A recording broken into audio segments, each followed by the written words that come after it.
ಚಂದ್ರಮನನ್ನು ಕಾಪಾಡಬೇಕೆಂದು ಬೇಡವೆ. ಚಂದ್ರಮ ಶಾಂತನಾದ. ಸ್ವಾಮಿ, ಎಲ್ಲಿಂದ ಬಂತು ನನಗೆ ಶಾಂತಿ? ಚಂದ್ರಮ, ಶಾಂತಿ ಇಲ್ಲವೇ ಕೈಲಾಸದಲ್ಲಿ? ಈಗಲೀಗ ಶಾಂತವಾಯಿತು. ಕಮ್ಮರ್ನ ಕಬ್ಬಿಣದ ಉರಿಜಾಲೆಯಂತೆ ಉರಿಯುತ್ತಿದ್ದ ನನ್ನ ಉದರಾಗ್ನಿ ಪರಮೇಶ್ವರ ದರ್ಶನದಿಂದ ಶಾಂತವಾಯಿತು. ಚಂದ್ರಮ, ನಿನಗಾಗಿದ್ದೇ ಈ ಪರಿಭವ ಯಾರಿಂದ ನಡೆಯಿತು? ಸ್ವಾಮಿ, ಇದೊಂದು ತಾನಾಗಿ ಸಂಭವಿಸಿದ ದಕ್ಷ ಬ್ರಹ್ಮನ ಶಾಪ. ದಯಮಾಡಿ ಕಾಪಾಡಬೇಕೆಂದು ಬೇಡವೆ. ಭಯಪಡಬೇಡ ರಜನಿಪತಿ, ನಿನ್ನನ್ನು ಧರಿಸುವೆನು ನನ್ನ ಜಟಾಜೂಟಾಗ್ರ ಭಾಗದಲ್ಲಿ. ಅಲ್ಲಿ ನಿನಗಾಗುವುದು ಸುಖ ಸಂತೋಷಗಳು. ಇದು ನಿನಗಾಗಿ ಕರುಣಿಸುವೆನು ದಕ್ಷ ಶಾಪ ವಿಮೋಚನೆಯನ್ನು.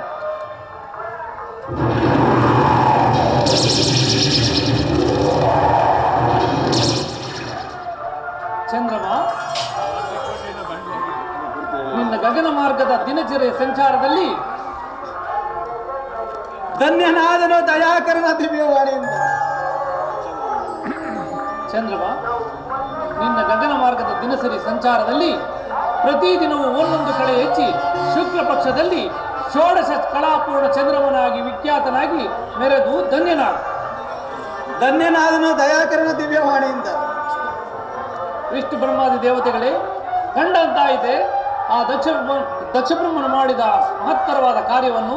ದೇವ, ಆದರೂ ಪಾವನನಾದನ ಈ ಚಂದ್ರವನು ನಿಮ್ಮ ದರ್ಶನದಿಂದ ಚಂದ್ರಮ ಪರಮೇಶ್ವರನ ಚಂದಾರ್ಕವಾದ ಪವಿತ್ರ ದೇವರ ವಿಶಾಲವಾದ ಮಸ್ತಕದ ಮೇಲೆ ಅಚಂದಾರ್ಕವಾದ ಪದವಿಯನ್ನು ಗಳಿಸಿಕೊಂಡ ನೀನೇ ಭಾಗ್ಯಶಾಲಿಯು. ಎರಡನೆಯದಾಗಿ, ಒಂದೇ ಕಾಲದಲ್ಲಿ ತ್ರಿಮೂರ್ತಿಗಳ ಕರ್ಣವನ್ನು ಪಡೆದ ದಕ್ಷ ಶಾಪರಹಿತನಾದನು. ಭೂತೇಶ್ವರ ಕಾಲಾತೀತವಾಯಿತು. ಛತ್ರಪತಿ ದಯ ಮಾಡಿಸಬೇಕೆಂದು ಬೇಡಿದನು. ಚಂದ್ರಮ, ನಿನಗೂ ಅಲ್ಲಿಗೆ ಬರಲು ಕರೆ ಉಂಟು. ಆಗಬಹುದು ಬ್ರಹ್ಮದೇವ.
ದಕ್ಷ ಬ್ರಹ್ಮನ ಶಾಪದಿಂದ ನರಳುತ್ತಿದ್ದ ಚಂದ್ರಮನ ವ್ಯಾಕುಲವೆಲ್ಲವೂ ಕಳೆಯಿತು.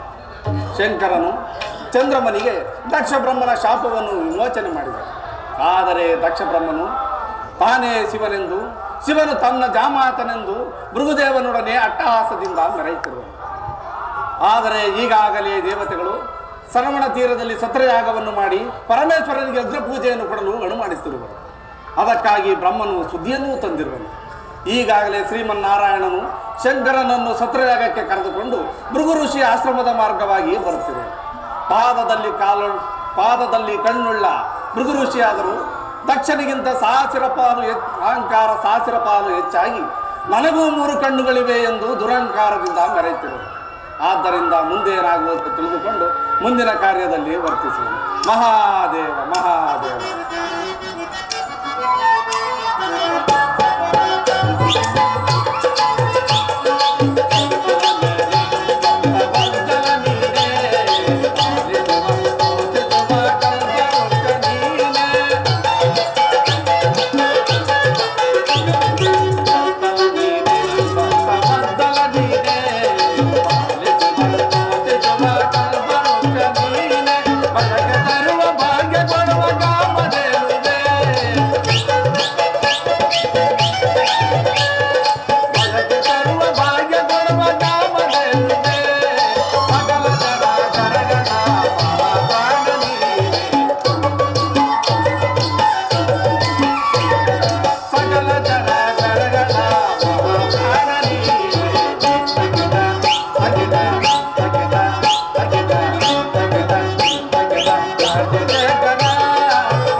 ಮನು ಮುನಿಯಾಶ್ರಮವಿದೆ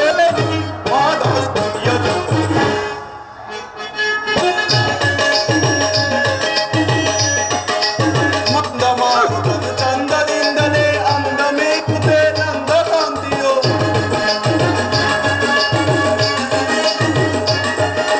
ಮಂದ ಮಾರುತನು ಚಂದದಿಂದಲೇ ಅಂದ ಮೀರುತೆ ನಂದ ಕಾಂತಿಯೋ ಚಂದಿರನತ್ತಲಿ ತುಂಬಿದ ತೆರದೆ ತೆರದೆ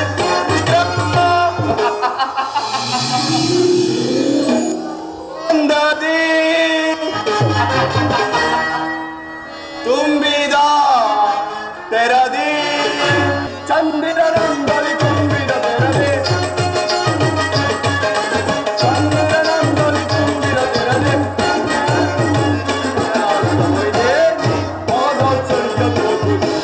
ಮಹದಾಶ್ಚರ್ಯ ತೋರ್ಬುದು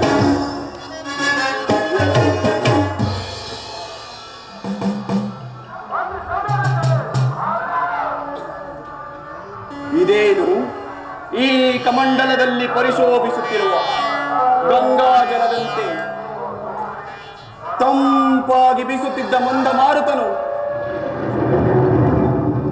ಇಂದಿನ ದಿವಸ ಉಷ್ಣಾಕಾರನಾಗಿ ಬೀಸುತ್ತಿರುವನು. ಇದು ವಸಂತ ಕಾಲ. ಇದು ವಸಂತ ಕಾಲವಾದರೂ ನನ್ನ ಕಣ್ಣೆದುರಿಗೆ ಎಲೆ ಉದಿರಿದ ಕಾಡಿನಂತೆ ನಿಬಿಡವಾಗಿ ಕಾಣುತ್ತಿರುವುದು. ಅದೋ ಗಂಧರ್ವಪತಿಯಾದ ವಸುಂಧರನು ಇತ್ತಲೇ ಬರುತ್ತಿರುವನು.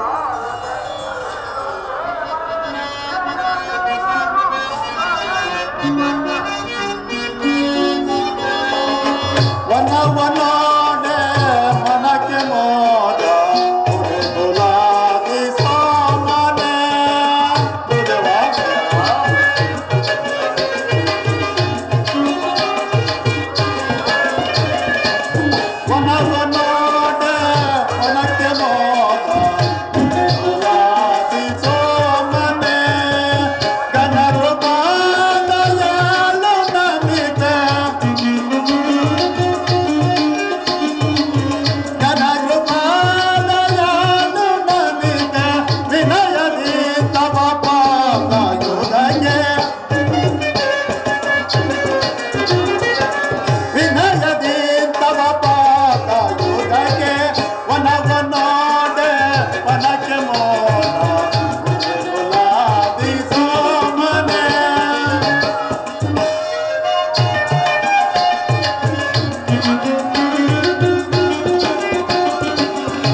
ಅವನಿಗೆ ನಮಸ್ಕರಿಸುವೆನು.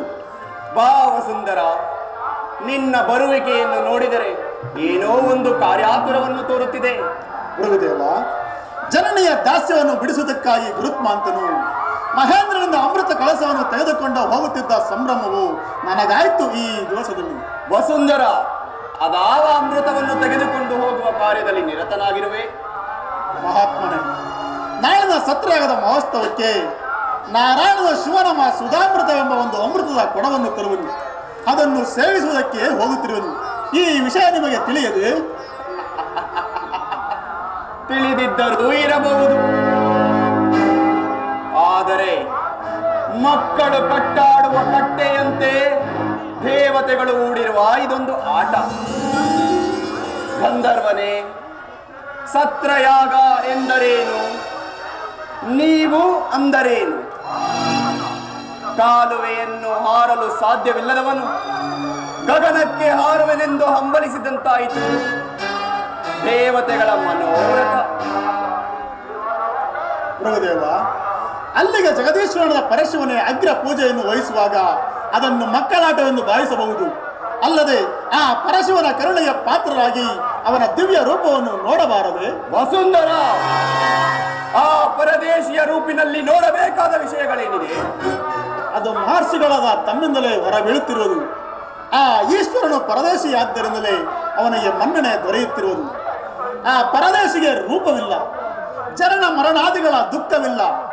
ಹಬ್ಬದ ದಿವಸ ಹಗಲಿರುಳು ನಿದ್ರೆ ಇಲ್ಲದೆ ಕೂಗಿ ಸುತ್ತುತ್ತಿರುವ ಬಾವಿಯ ರಾಟೆಯಂತೆ ಜಗತ್ತಿನಲ್ಲಿ ಬಹು ಕಷ್ಟದಲ್ಲಿರುವ ಸುತ್ತುತ್ತಿರುವ ವಿಷಮ ಸಂಸಾರದ ಹಂಗಿಲ್ಲ ಪರದೇಶಿಗೆ. ಯಕ್ಷ ದಿವ್ಯ ಕರ್ದಮವನ್ನು ಬಳಿದುಕೊಂಡು ಶೃಂಗಾರ ಭೂಷಿತನಾಗಿ ಮೆರೆಯಬೇಕೆಂಬ ಡಾಂಬಿಕರ ಹಂಗಿಲ್ಲ ಪರದೇಶಿಗೆ. ಪರದೇಶದ ಸುಖವನ್ನು ಬಯಸುವರಿಗೆ ಮಾತ್ರ ಪರದೇಶಿಯಾದ ಪರಶಿವನು ಪರಮೇಶ್ವರನಾಗಿ ಕಾಣಿಸುವನು. ವಸುಂಧರ, ಸಾಕು ನಿಲ್ಲಿಸು. ಇರುವೆಯ ಕಣ್ಣಿಗೆ ಸಾಸುವೆಯು ಕೊಡನಾದಂತೆ ಗೋಸ್ಪತದ ಕಿಲಾ ಜಲವು ಪಿಪಿಲಕದ ಕಣ್ಣಿನ ನೋಟಕ್ಕೆ ಮಹಾಸಮುದ್ರವಾದಂತೆ ನಿನಗೆ ಆ ಪರಶಿನವರವರು ಆ ಮಹಾತ್ಮರು, ನನಗಲ್ಲ. ಎನ್ನ ಬೇಡ ಋಷಿದೇವ. ರಸದಲ್ಲಿ ವಿಕ್ಷು, ವಿಷದಲ್ಲಿ ಹಾಲಾಹಲ ಎಂದು ಹೆಸರಾಂತ ಪರಮೇಶ್ವರನನ್ನು ನೀನು ನಿರಾಕರಿಸಬಾರದು. ಪ್ರಭುದೇವ, ಕಾಲ ಅತೀತವಾಯಿತು, ನಾನಿನ್ನೂ ಹೊರಡುವೆನು. ಹೊರಡು. ಸತ್ರಯಾಗ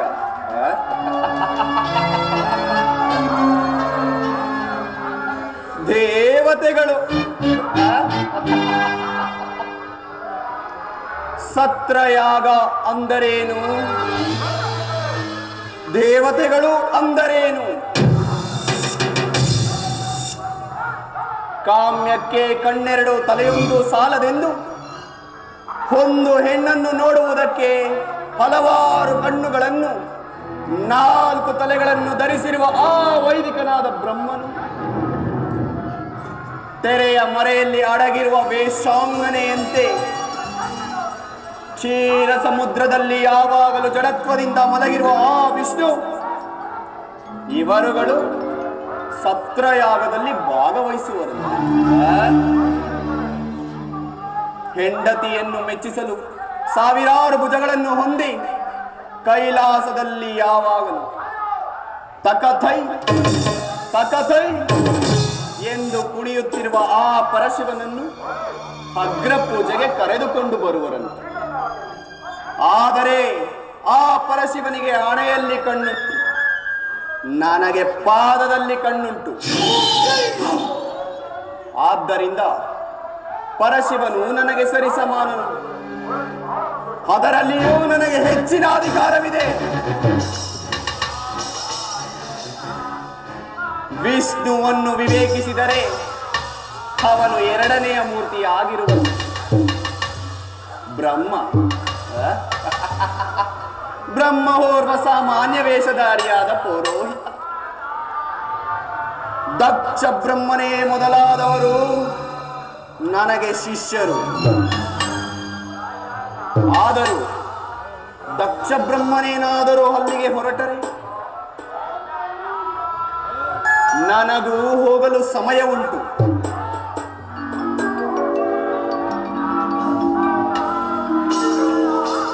ಇದೇನು ಈ ದಿನ ನನ್ನ ಮನಸ್ಸು ಚಂಚಲವಾಗಿ ತೋರುತ್ತಿದೆ. ಈ ಶಿಲಾತಲ್ಪದ ಮೇಲೆ ವಿಶ್ರಮಿಸಿಕೊಳ್ಳುವೆ.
ದಟ್ಟವಾದ ಒಂದು ಮರದಡಿ ಕೆಳಗೆ ಯಾವಳೋ ಊರು ಗಂಧರ್ವ ಸುಂದರಿಯು ಅಲ್ಲಿ ಕಾಣುತ್ತಿರುವ ಸರೋವರದಲ್ಲಿ ಸ್ನಾನ ಮಾಡಿ ತನ್ನ ಕೆದಡಿದ ಮುಡಿಯನ್ನು ಒಣಗಿಸಲೋಸುಗ ಆ ಭೂಗರ್ಭದಲ್ಲಿ ಬೆಳಗಿರುವಂತೆ ಕಾಣುತ್ತದೆ.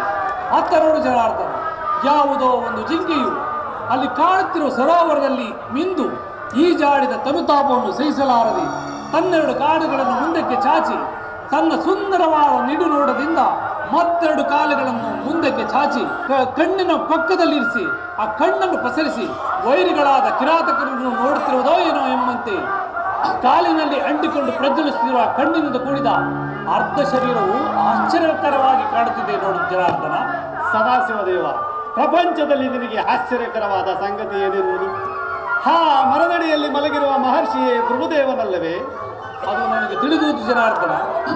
ಕಾಡಿನಲ್ಲಿ ವಹಿಸುತ್ತಿರುವ ಘನಗಂಭೀರವಾದ ಸಿಂಹವು ಆನೆಯ ಮಸ್ತಕವನ್ನು ಹಿಡಿದು ಪಡೆದು ಸಾಕಾಗಿ ಒಂದು ವೃಕ್ಷದಡಿಯಿಂದ ದಕ್ಷದಿಂದ ಮಲಗಿರುವಂತೆ ಅದೆಷ್ಟೊಂದು ಗರ್ವದಿಂದ ಮಲಗಿರುವನ ಭೃಗುದೇವ. ಸರ್ವೇಶ್ವರ, ಗರ್ವವೇ ರೂಪವೆತ್ತಿ ರೂಪಾಕಾರವಾದ ಅಹಂಕಾರ ದೇವತೆಯೊಡನೆ ಸರಸ ಮಾಡುತ್ತಿರುವನ ಅಪ್ಪದೇವ. ಹೇಗಾದರೂ ಆಗಲಿ ಎಚ್ಚರಿಸುವೆನು.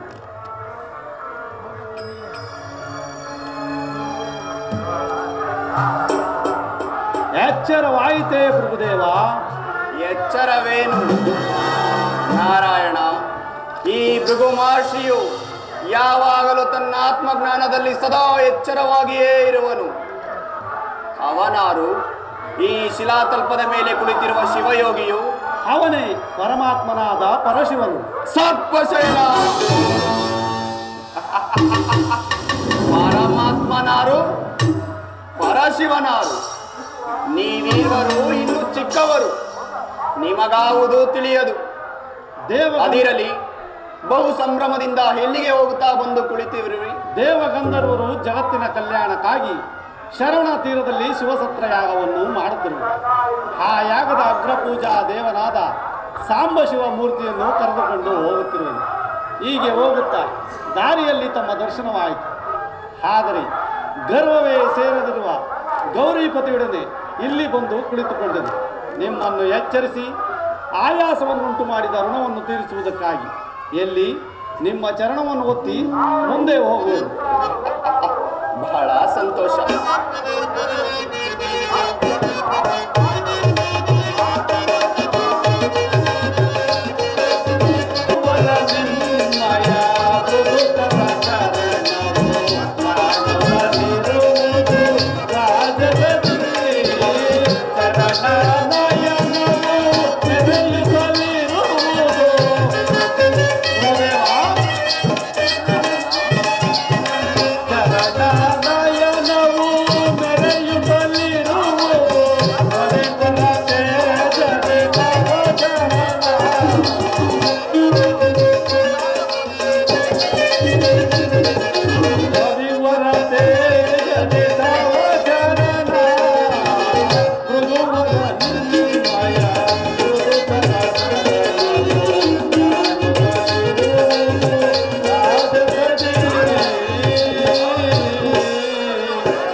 ಬಹಳ ಸಂತೋಷ. ನಿನ್ನ ವಿವೇಕಕ್ಕೆ ಮೆಚ್ಚಿದೆನು ಲಕ್ಷ್ಮೀಶ. ಕಂಡೆ ನೀ ನನ್ನ ರಾಜಸದ ಅಗ್ನಿ ನೇತ್ರವನ್ನು ಪಾದದಲ್ಲಿ. ಸದಾಶಿವನ ಹಣೆಗಣ್ಣಿಗಿಂತಲೂ ಪವಿತ್ರವಾದ ನನ್ನ ಪಾದಾಂಗುಳಿಯನ್ನು ಕಂಡು ಧನ್ಯನಾದೆ. ಅದಿರಲಿ, ಎಲೆ ಸದಾಶಿವ ಮೂರ್ತಿಯೇ, ನೀನೇಕೆ ಮೌನವಾಗಿ ಕುಳಿತಿರುವೆ? ಮೌನಲ್ಲದೆ ನಿನ್ನೊಡನೆ ಮಾತೇನು ಮೃಗಋಷಿಯೇ? ಹಾಗಾದರೆ ನೀನು ನನ್ನೊಡನೆ ಮಾತನಾಡಲು ಸಾಧ್ಯವಿಲ್ಲವೇ? ನಿನ್ನಂತಹ ವಿವೇಕರಹಿತರೊಡನೆ ಈ ಸದಾಶಿವ ಮೂರ್ತಿಯು ಯಾವಾಗ ಮಾತನಾಡುವುದಿಲ್ಲ. ಹಾಗಾದರೆ ನೀನು ಬಹುಜಾಣನೆ. ಅಲ್ಲದೆ ನನ್ನೊಡನೆ ಮಾತನಾಡುತ್ತಾ ಕುಳಿತಿರುವ ನಾರಾಯಣನು ನಾನು ವಿವೇಕರಹಿತರೇ? ಅದನ್ನು ನೀನೇ ವಿವೇಚಿಸಬೇಕು ಮೃಗಋಷಿ. ಕೇಳು, ಕಾಡಿನಲ್ಲಿ ದಟ್ಟವಾಗಿ ಬೆಳೆದ ಬಿದಿರುಗಳು ಒಂದಕ್ಕೊಂದು ತಿಕ್ಕಾಡಿ ಅದರಿಂದ ಉಂಟಾಗುವ ಅಗ್ನಿಯು ಇಡೀ ಕಾಡನ್ನೇ ದಹಿಸುವಂತೆ ವಿಷಯಾನಂದಗಳು ನಿನ್ನ ಜೀವಾತ್ಮದ ಪರದೆ ಮೇಲೆ ಭಯಂಕರವಾದ ಉದ್ದ ಹಾವಿನ ಮೈಬಣ್ಣವನ್ನು ಮುಚ್ಚುವ ಉದ್ದದ ಮಣ್ಣಿನಂತೆ ದಿನೇ ದಿನೇ ರಾಜವೆಂಬ ಗುಣವು ನಿನ್ನ ಮೈಬಣ್ಣವನ್ನು ಮುಚ್ಚಿಸುತ್ತದೆ. ಯಾವಾಗಲೂ ಮಮತೆಯಿಂದ ತರಗೆಯನ್ನು ತಿನ್ನುವ ಮೇಕೆಯು ತುಪ್ಪದ ಸವಿಯನ್ನು ಬಲ್ಲದೆ ಮಹಾತ್ಮ ಮೃಗಋಷಿ ಎಂದು ಅನೇಕ ಋಷಿಗಳಿಂದ ಹೆಸರಾಂತ ನೀನು, ನಿನ್ನ ಅಹಂಕಾರವು ಎಲುಬನ್ನು ಕಡಿದ ಹೆಬ್ಬುಲಿಯು ಕೊಬ್ಬನ್ನು ಬಯಸಿದಂತಾಯಿತು. ಕೇಳು,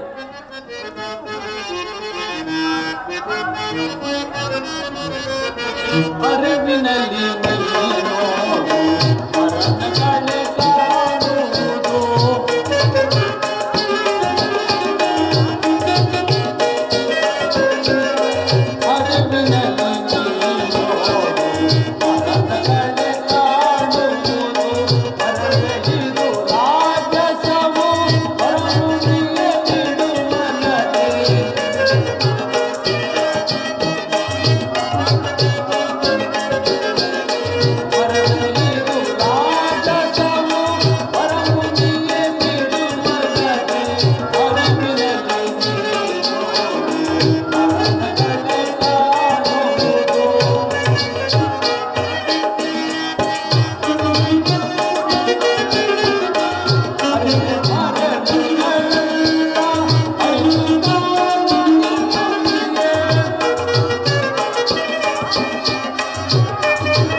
ಧರ್ಮಕ್ಕೆ ಸ್ಥಿರವಾಗಿ ಸುಖಿಯಾಗಿ ಹೋದ. ಅದನ್ನು ನಾನು ನಿನ್ನಿಂದ ಕೇಳಿ ತಿಳಿದುಕೊಳ್ಳಬೇಕಾಗಿಲ್ಲ. ಹೇಳು ಆ ಗೊಡ್ಡುಗಳಂಗಳಿಗೆ ಕೈಲಾಸದಲ್ಲಿ ನಿಧಾನಿಸು ಜನಾರ್ದನ. ನೀವೀರ್ವರು ಒಂದೇ ಸಂಕಲ್ಪವನ್ನು ಬಯಸಿ ವೈರತ್ವವನ್ನು ಸಾಧಿಸುತ್ತಿರುವಿರಿ. ನೀನಿನ್ನು ಹೊರಡಬಹುದು ಆ ನಿನ್ನ ಸದಾಶಿವನೊಡನೆ. ಭೃಗು ಋಷಿ, ತೊಟ್ಟು ಮಾಗದಲ್ಲದೆ ಹಣ್ಣು ಕಳಚಿ ಬೀಳುವುದಿಲ್ಲ. ಹೊರಡುವೆನು ನಾನು ಒಂದೆರಡು ಗಳಿಗೆಯಲ್ಲಿ. ಬಾ ಕೌಸ್ತುಭಾತಾರಿ, ತುಳು ಮಾಡಬೇಡ. ನಿನ್ನ ಕಾರ್ಯದಲ್ಲಿ ಅರಿವಿಲ್ಲ ಆ ಋಷಿಗೆ. ಸಾಕು, ಬಾಯಿ ಮುಚ್ಚು.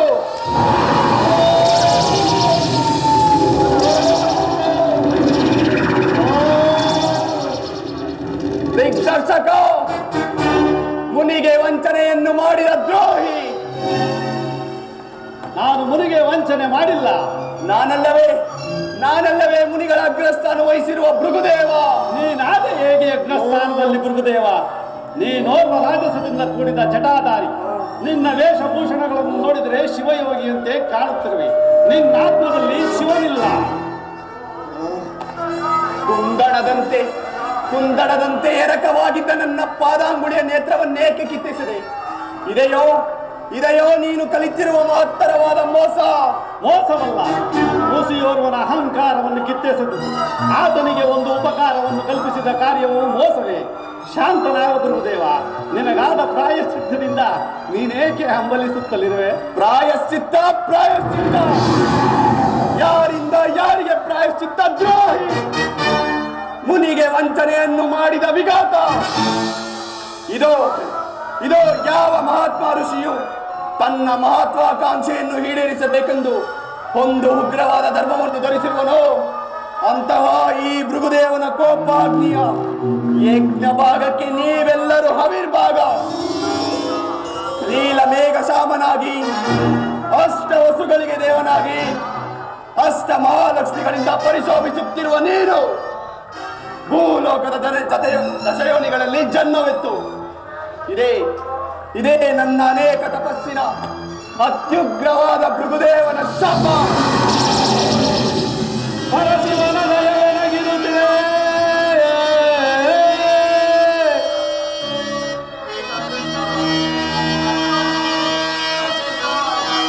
ಪರಶಿವನ ದಯವೆನಗಿರುತ್ತಿದೆ. ಪರಶಿವನ ದಯವೆನಗಿರುತ್ತಿದೆ.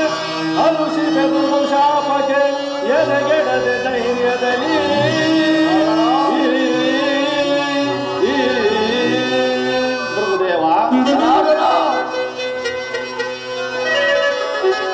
ಧರಿಸುವೆ ದಶಾವತಾರವ.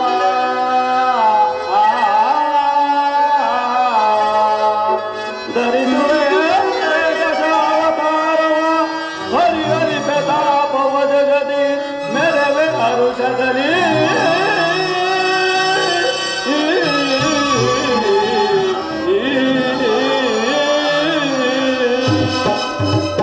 ಗುರುದೇವ, ನಿನಗೆ ನೀನೇ ಗುರುವೆಂದು ಅಹಂಕರಿಸುತ್ತಿರುವೆ. ನಿನ್ನ ಪ್ರತಿಜ್ಞೆಯನ್ನು ನೀನೇ ಬಲ್ಲೆ. ಆದ್ರಿಂದ ನನಗಾಗುವ ತೊಂದರೆ ಏನು ಇಲ್ಲ. ಧಿಕ್ಕಾರದ ಅನುಜಾಂತಕ, ವೈಲದಲ್ಲಿ ಧಿಕ್ಕಾರದ ಅನುಜಾಂತಕ.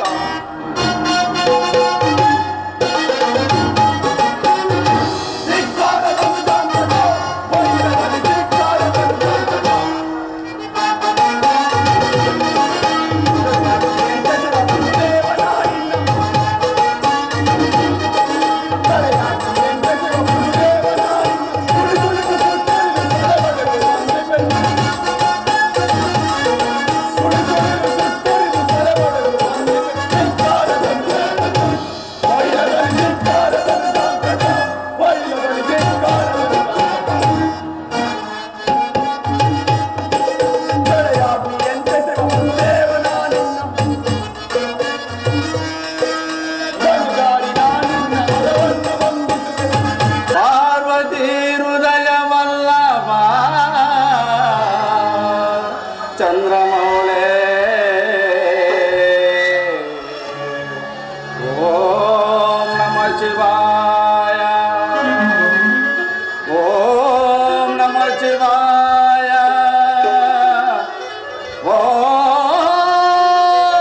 ನಮಃ ಶಿವಾಯ. ತಾಕತ್ತಿ ಬೇತಾಕ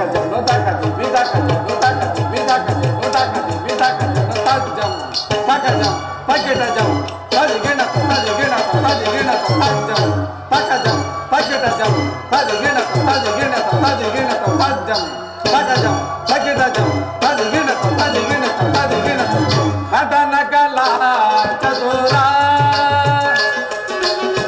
ನಟನ ಕಲಾ ಚತುರ ಶಂಕರ ಪ್ರಮರುಳಗಳ ವರಗಾನ ಲೋಲಮಯ ನಟನ ಕಲಾ ಚತುರ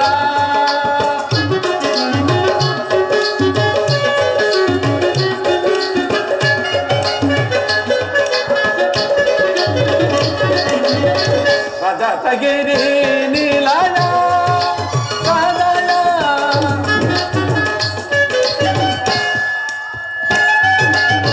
ರಜತಗಿರಿ ನೀಲಯ ಸದಯ ಸಮಗಾನ ಸಂಗೀತ ಪ್ರಿಯ ಸದಯ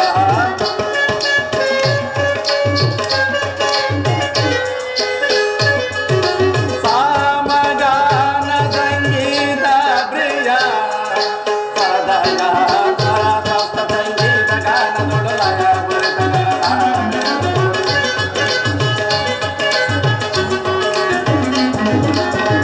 ಸಪ್ತ ಸಂಗೀತ ಗಾನದೊಡಲಯ ತುಂಬುರಾದಿ ಗಂಧರ್ವ ಗಾನದೊಳು ತುಂಬುರಾದಿ ಗಂಧರ್ವ ಗಾನದೊಳು ತನಿಂಗಣತ ತಗಜಣತ ನಟನ ಕಲಾ ಚತುರ ಶಂಕರ ಅಮರುಗಧರ ವರಗಾನ ಲೋಲಮಯ ನಟನ ಕಲಾ ಚತುರ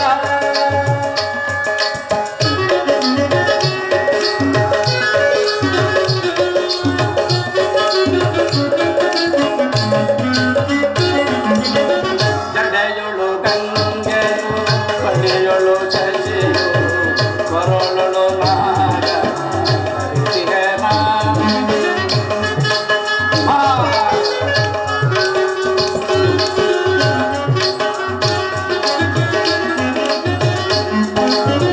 ಜಡೆಯೊಳು ಗಂಗೆಯು ಪಣಿಯೊಳು ಶಶಿಯು ಕೊರಳೊಳು ನಾಗ ಹರಿಸಿಗನ. ಮಹಾರಾಜನೇ ಕೃಪಯ ಕರುಣಿಸೋ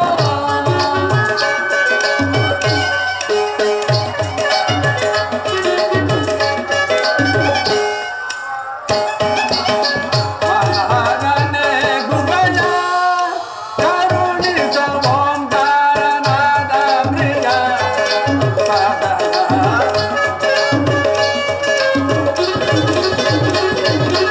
ಓಂಕಾರನಾದ ಪ್ರಿಯ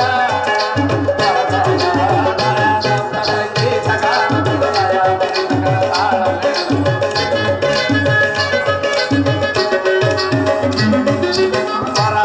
ಸಂಗೀತ ಗಾನದೊಡಲಯ ತುಂಬುರಾದಿ ಗಂಧರ್ವ ಗಾನದೊಳು ತುಂಬುರಾದಿ ಗಂಧರ್ವ ಗಾನದೊಳು ತನಿಂಗಿಣತ ತಗಜಣತ ಜಂಜನದ ನಟನ ಕಲಾ ಚತುರ ಶಂಕರ ಪ್ರಮರುಳಗಳ ವರಗಾನ ಲೋಲಮಯ ನಟನ ಕಲಾ ಚತುರ ನಟನ ಕಲಾ ಚತುರ ನಟನ ಕಲಾ ಚತುರ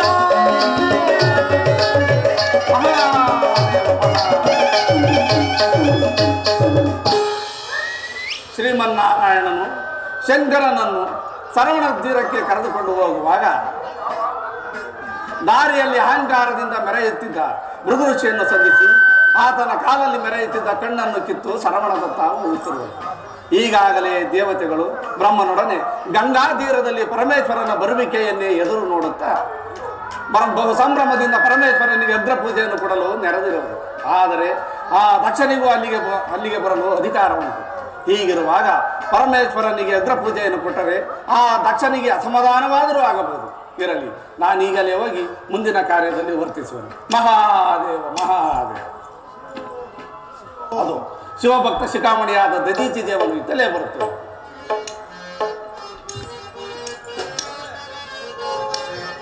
ದೇವಾ ಮಹೇಶ ಕೈಲಾಸವಾಸ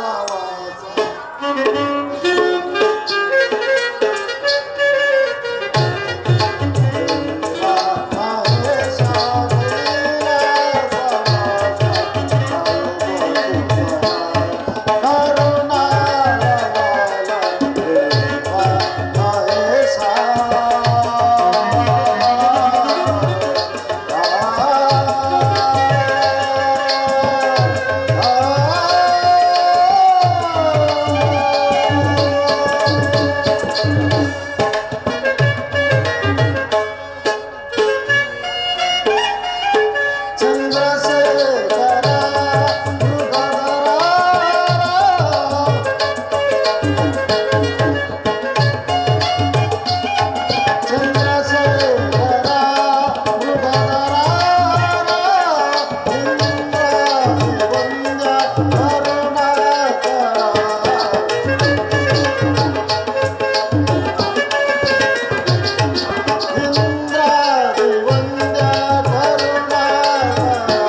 ಸಂಚರಿಸುವನು. ಸುಖವಾಗಿ ಬಾಳು ಶಿವಭಕ್ತ ಶಿಖಾಮಣಿ, ಪರಮೇಶ್ವರನ ಭಕ್ತಿ ರಾಜ್ಯದ ರಾಜ್ಯತೆ. ಒಟುದೇವ, ಬ್ರಹ್ಮಾಂಡವನ್ನೊಳಗೊಂಡಿರುವ ಆ ಚಿದ್ರೂಪನಾದ ಪರಮೇಶ್ವರನ ನಾಮಾಮೃತವು ನನ್ನ ಸರ್ವಾಂಗಗಳಲ್ಲಿಯೂ ವ್ಯಾಪಿಸಿರುವಾಗ ಸುಖವಲ್ಲದೆ ಮುಕ್ತೇನು? ದಜೀತಿ ದೇವ, ಪರಮೇಶ್ವರನಿಗೆ ಭಕ್ತರುಗಳಲ್ಲಿ ನೀನಲ್ಲವೇ ಮೊದಲಿಗನು? ನೀನಿಲ್ಲದ ಸ್ಥಳದಲ್ಲಿ ಶಿವನಿಲ್ಲ, ಆ ಶಿವಸ್ವಾಮಿ ಇಲ್ಲದ ಸ್ಥಳದಲ್ಲಿ ನೀನಿಲ್ಲ. ಪರಮೇಶ್ವರನ ಆತ್ಮಲಿಂಗದ ಸ್ವರೂಪವೇ ನೀನಾಗಿರುವಾಗ ನಿನ್ನ ಭಾಗ್ಯವನ್ನು ಏನೆಂದು ಹೇಳಲಿ? ಅದರಲ್ಲಿ ತಾವೆಲ್ಲಿಗೆ ಹೋಗುತ್ತಿರುವಿರಿ? ದೇವಋಷಿಯೇ, ಸೂರ್ಯಾಸ್ತಮಯ ಸಮಯದಲ್ಲಿ ಅನೇಕ ಪಕ್ಷಿಗಳು ಒಂದು ವಿಶಾಲವಾದ ಮರವನ್ನು ಆಶ್ರಯಿಸಿ ಈ ಬೆಳಗಾಗುತ್ತಲೇ ಚದುರಿ ಹಾರುವಂತೆ ಈ ಸುರಭೂಮಿಯ ದೇವತೆಗಳು ತಮ್ಮ ತಮ್ಮ ಜನ್ಮ ಶಾಂತಿಗಾಗಿ ಪರಮೇಶ್ವರನೆಂಬ ವಿಶಾಲವಾದ ವೃಕ್ಷವನ್ನು ಆಶ್ರಯಿಸಲು ಈಗಾಗಲೇ ಶ್ರವಣ ತೀರದಲ್ಲಿ ಸೇರುತ್ತಿರುವನು. ಆ ಪವಿತ್ರವಾದ ಶಿವಕ್ಷೇತ್ರಕ್ಕೆ ಹೋಗುತ್ತಿರುವನು. ಶಿವಭಕ್ತನೇ, ನಿನ್ನಿಂದ ಪರಿಶೋಭಿಸಲ್ಪಡುವ ಶಿವಸತ್ರಯಾಗವನ್ನು ನೋಡಲು ನಾನೀಗಲೇ ಕೈಲಾಸ ಮಾರ್ಗವಾಗಿ ಹೋಗುವೆ. ಹಾಗೆಯೇ ಮಾಡಿ. ನಾರದ ಲೀಲೆಯೇ ಲೀಲೆ. ಸಂಸಾರ ಚಕ್ರದ ಹಂಗನ್ನು ದೂರ ಮಾಡಿ ದುರ್ಗಂಧವನ್ನು ನೆಟ್ಟಿ ಪರಿಶೋಭಿಸಲ್ಪಡುವ ಸುಗಂಧದಂತೆ ಮೋಹ ರಾಗಾದಿಗಳಿಂದ ಕೂಡಿದ ತನ್ನ ಶರೀರ ಮಧ್ಯದಲ್ಲಿ ಶಿವಭಕ್ತಿ ಮಾರ್ಗವನ್ನು ಬೆಳಗುತ್ತಾ ಸಂಚರಿಸುವನು. ಅವನಲ್ಲವೇ ಜಗತ್ತಿನ ಧರ್ಮ ಅಧರ್ಮಗಳನ್ನು ಸರಿಗೊಳಿಸುವ ಬ್ರಹ್ಮಚಾರಿ. ಅವನಿಂದ ಪರಿಶೋಭಿಸಲ್ಪಡುವ ಸತ್ರಯಾಗದ ಸಂಭ್ರಮಕ್ಕೆ ಹೋಗಿ ಶಿವಪ್ರಸಾದವನ್ನು ಸೇವಿಸುವನು. ನೀ ಸೃಷ್ಟಿಸಿದ ಈ ಜಗದ ಪರಿಯ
ದೇವಲೋಕವು ಪವಿತ್ರವಾಗುವ ಕಾಲವು ಸಮೀಪಿಸಿತು. ದೇವತೆಗಳ ಮನೋಭಿಷ್ಟದ ಮೊರೆಯನ್ನು ಪರಶಿವನಿಗೆ ತಿಳಿಸುವಂತೆ ಅನುಜ್ಞೆಯಾಗಿತ್ತು. ತಿಳಿಸಿದನು. ಆದರೂ ಮೋಕ್ಷಾಧಿಕಾರಿಯಾದ ಪರಶಿವನು ಇನ್ನೂ ಬಾರಲೇ ಇಲ್ಲ. ಸತ್ರಪೂಜೆ ಕಾಲವಾದರೂ ಸಮೀಪಿಸುತ್ತಿರುವುದು. ಬ್ರಹ್ಮದೇವ, ಪರಶಿವನ ಏಕೆ ತಳು ಮಾಡಿದನು? ಬರುವನ ಭೂತೇಶ್ವರನು ಸ್ವಲ್ಪ ಕಾಲದಲ್ಲಿ, ಅದರಲ್ಲಿ ದಕ್ಷ ಬ್ರಹ್ಮನೇಕೆ ಇನ್ನೂ ಬಾರಲೇ ಇಲ್ಲ. ಬ್ರಹ್ಮದೇವ, ದಕ್ಷ ಬ್ರಹ್ಮನು ಸಮಯ ಇದೆ ಎಂದು ಆಲೋಚಿಸುವಾಗ ವಿವೇಕದಿಂದ ಯೋಚಿಸಬೇಕು. ದಕ್ಷಮಿತ್ರ, ಕಾಲದಲ್ಲಿ ವಸಂತವು, ವಿದ್ಯಾಕಾಲದಲ್ಲಿ ಕವಿತ್ವವು, ಗಜವಯಾಲಿಯಲ್ಲಿ ಮಹೇಂದ್ರನು, ಬಿಲ್ಲಾಳಿನಲ್ಲಿ ಮನ್ಮಥನು, ದೈವದಲ್ಲಿ ಶೂಲಧರನೆಂದು ವೇದಗಳು ಕೈ ಎತ್ತಿ ಸಾರುತ್ತಿರುವವು. ಆದ್ದರಿಂದ ಪರಮೇಶ್ವರನೇ ಈ ಸತ್ರಯಾಗಕ್ಕೆ ಪೂಜಾರ್ಹನು. ಆದರೂ ದಕ್ಷ ಬ್ರಹ್ಮನು ಇಲ್ಲಿ ನೆರೆದಿರುವ ಎಲ್ಲ ಹಿರಿಯನು, ಮತ್ತು ವಜ್ರ ಶರೀರಿಯಾಗಿ ಪರಶಿವನ ಪತ್ನಿಗೆ ತಂದೆಯಾಗಿರುವನು. ದಕ್ಷಮಿತ್ರ, ದೇವರನ್ನು ರೂಪಾಕಾರನಾಗಿ ತಿದ್ದಿದ ಬಹು ಜಾಣನಾದ ಶಿಲ್ಪಿಯು ಅದಕ್ಕೆ ಜೀವಕಳೆಯನ್ನು ಕೊಟ್ಟನು. ಅದನ್ನು ಪ್ರತಿಷ್ಠೆ ಮಾಡಿದ ಅರ್ಚಕನು ತಾನೇ ದೇವರೆಂದು ಹೇಳಿಕೊಳ್ಳಲಾಗುವುದಿಲ್ಲ. ನನ್ನ ಕಳ ಷೋಡಶ ಪ್ರಯೋಗಿಸಿ ನನ್ನ ಜನ್ಮದಲ್ಲಿ ಪ್ರತಿಷ್ಠೆ ಮಾಡಿದ ಆ ನನ್ನ ಸರ್ವೇಶ್ವರನೇ ಸತ್ರ ಪೂಜೆಗೆ ಅರ್ಹನು. ಆ ದೇವದೇವನೇಕೆ ಇನ್ನೂ ಬಾರಲೇ ಇಲ್ಲ? ಆ ಎರಡು ಮೂರ್ತಿಗಳು ಮೃಗದೇವನ ಆಶ್ರಮದತ್ತ ಹೋಗಿರುವರು. ಬ್ರಹ್ಮದೇವ ಕಾರಣವಿಲ್ಲದೆ ಪರಶಿವನೇಕೆ ಹೋದ ಮೃಗದೇವನ ಆಶ್ರಮಕ್ಕೆ? ಅವರವರ ಕರ್ಮವು ಅವರು ಹಿಂದಿರುಗುವಾಗ ಅಣ್ಣಾದಂತೆ ಮೃಗ ಋಷಿಯ ಕರ್ಮವು ಅಣ್ಣಾಯಿತು. ಅದನ್ನು ಪರೀಕ್ಷಿಸುವುದಕ್ಕೆ ಪರಶಿವರು ಹೋಗಿರುವರು. ಇಲ್ಲಿನ ಅಗ್ರ ಪೂಜೆಗಿಂತ ಅದ್ಯಾವ ಕಾರ್ಯವಿರುವುದು ಮೃಗದೇವನ ಆಶ್ರಮದಲ್ಲಿ? ಭೂಮಿಯಲ್ಲಿ ಕಳ್ಳನಂತೆ ಕಂಗಾಲಾಗಿ ಹಡಗಿದ್ದ ಭೂಪುಷ್ಪವು ತನ್ನ ಮಳೆಯ ತಂಪಿನಿಂದ ಪಸರಿಸುತ್ತಾ ಭೂಮಿಯಿಂದ ಮೇಲೇಳುವಂತೆ ಮೃಗ ಋಷಿಯ ಅಂಗಾರವು ತಲೆದೋರಿ ಪರಶಿವ ಪರಂಧಾಮರಿಂದ ನಾಶವಾಯಿತು. ಅದಾವುದೋ ಒಂದು ಪ್ರಕಾಶವು ನಮ್ಮ ಅರುಣೋದಯ ಸೂರ್ಯನಂತೆ ನಮ್ಮ ದಿವ್ಯ ಸತ್ಯನಾರಾಯಣ ಮಂಟಪಕ್ಕೆ ತಲೆದೋರುತ್ತಿರುವುದು. ಹೌದು,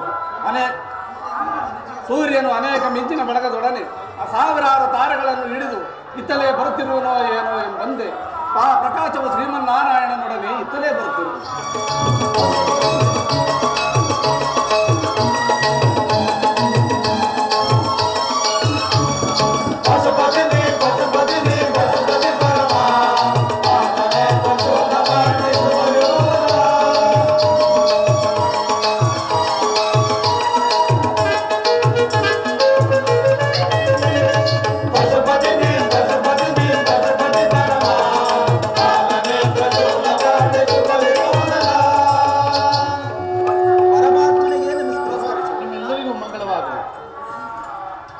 ಸುಖಿಯಾಗಿರುವೆ ಚಂದ್ರಮ, ಸುಖಿಯಾಗಿರ ಚಂದ್ರಮ. ಪರಮೇಶ್ವರನ ಕರುಣವು ಪ್ರಪಂಚದ ಜೀವರಾಶಿಗಳ ಮೇಲೆ ಬೀಳುವಾಗ ಸುಖದ ಮೇಲಣ ಸುಖದ ಕಣಗಳು ತಾವಾಗಿ ಹೆಚ್ಚುತ್ತಿವೆ. ಪರಮಾತ್ಮ ತಮ್ಮ ಬರುವಿಕೆಯ ವೈತರಣಿಯಲ್ಲಿನ ನಾದಗಳ ಮಧ್ಯದಲ್ಲಿ ಒಡಮೂಡಿ ಬರುವ ಶಿವ ಪಂಚಾಕ್ಷರಿಯ ಅಂತಾಯಿತು. ಈಗ ತಾನೇ ದೇವತೆಗಳು ತಮ್ಮ ಭವಬಂಧನವನ್ನಳಿದು ಮುಕ್ತರಾಗಿರುವರು. ಬ್ರಹ್ಮಚಾರಿ, ನೀನು ವಿವೇಕಕ್ಕೆ ಮೆಚ್ಚಿದರು. ದೇವಭಕ್ತರ ಅಭಿಷ್ಟವೇ ನಮ್ಮ ಅಭಿಷ್ಟ.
ಪರಮೇಶ್ವರ, ನಿಮ್ಮ ಆಶೀರ್ವಾದದಿಂದ ಮಂಗಳವಲ್ಲದೆ ಮತ್ತೇನು ಪರಮೇಶ್ವರ. ಜಗದೀಶ್ವರ, ಜ್ಞಾನಾನಂದ ಮೂರ್ತಿಯಾದ ನೀನೋರ್ವನೇ ಜಗತ್ತಿನ ಚೈತನ್ಯ ಸ್ವರೂಪನಲ್ಲವೇ? ಮೂರು ಮೂರ್ತಿಗಳಲ್ಲಿ ಸದಾಶಿವನಾಗಿ ಸಚಲಾಚರ ವಸ್ತುಗಳ ಶರೀರದಲ್ಲಿ ಜೀವಾತ್ಮನಾಗಿ ಪ್ರಜ್ವಲಿಸುತ್ತಿರುವೆ. ಆದ್ದರಿಂದ ಪ್ರಪಂಚದ ಜೀವರಾಶಿಗಳೆಲ್ಲ ನೀನು ಪಶುಪತಿಯಾಗಬೇಕು. ಕಮಲೋದ್ಭವ, ನಿನ್ನ ಮಾತುಗಳು ಪರಮೇಶ್ವರನ ಮುಂಗಡೆಯಲ್ಲಿ ಚೆಲುವಾಯಿತು.